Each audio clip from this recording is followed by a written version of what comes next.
Située au nord-est de l'Italie, au bord de l'Adriatique, Venise est l'une des villes emblématiques de la péninsule. La Sérénissime est fondée au Ve siècle et étend son emprise sur la Méditerranée tout au long du Moyen Âge, au travers de sa maîtrise des routes commerciales qui lui assurent sa prospérité. Considérée comme la ville des amoureux, la ville de Venise et sa lagune, composée de 118 îlots, sont inscrits au patrimoine mondial de l'UNESCO depuis 1987. Son développement économique est assuré aujourd'hui par le tourisme. 30 millions de touristes viennent visiter Venise chaque année. Mais les nuisances liées à ce tourisme de masse sont nombreuses et s'ajoutent à un péril inquiétant, la montée des eaux. D'ici à 2100, le niveau de l'Adriatique augmentera entre 44 et 76 cm. Ce danger est d'autant plus fort que la lagune s'enfonce et que les fondations des bâtiments sont rongées par l'eau. La ville s'enfonce chaque année de 2 mm. En novembre 2019, 85% de la ville de Venise est submergée par une inondation provoquée par une forte marée. Depuis 2009, ces acque alte, dépassant plus de 1,5 m, se sont multipliées au point de devenir communes. L'existence même de Venise est menacée à terme.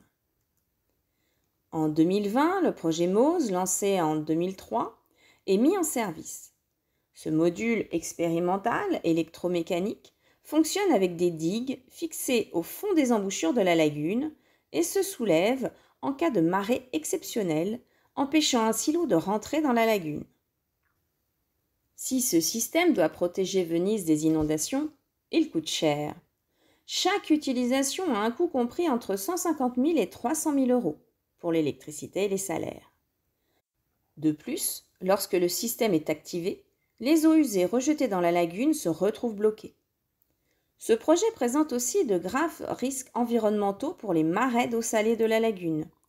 L'utilisation des digues pourrait réduire de 25% l'apport annuel en sédiments aux plantes des marais, ce qui emporterait les terres et les rives lagunaires existantes. Enfin, ce système MOSE est insuffisant si l'on prend en considération le fait que Venise s'enfonce en parallèle des inondations. Des solutions complémentaires doivent donc être envisagées afin de sauver la ville. Les mesures de protection sont donc insuffisantes et en 2021, Venise a failli être placée sur la liste du patrimoine en péril de l'UNESCO. Cette inscription était redoutée car à double tranchant. Une aide financière aurait été accordée pour aider à la préservation, mais cela aurait signifié aux yeux du monde que Venise et l'État italien n'étaient pas en capacité de sauver leur patrimoine. Surtout, l'UNESCO aurait pu retirer à Venise son inscription sur la liste du patrimoine mondial. Ainsi, les paquebots qui déversent chaque jour des milliers de touristes et dont les déplacements génèrent des vagues qui rongent les fondations ne pourront plus faire de halte dans le bassin bordant la place Saint-Marc, ni emprunter le canal de Giudecca. Ils seront désormais contraints d'accoster dans le port industriel de Marghera.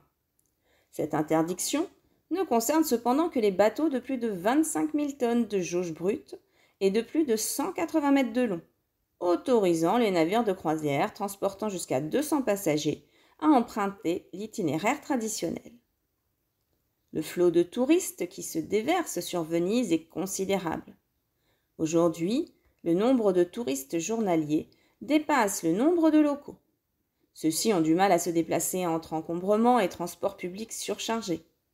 Le coût foncier a fortement augmenté, ce qui pousse les Vénitiens à déménager. Des taxes sont mises en place afin de réduire ce tourisme d'un jour et d'inciter les visiteurs à rester plusieurs jours à Venise. Il faudrait dorénavant réserver et payer 5 € pour pouvoir passer les portiques installés à l'entrée du centre historique. 500 caméras ont été installées dans la ville afin de comptabiliser le nombre de personnes dans la rue, dans l'optique de fluidifier les déplacements. En somme, Venise souffre d'un problème structurel, accru par la surexploitation touristique, dépassant la capacité d'accueil et entraînant des dégradations nuisant à la pérennité du site.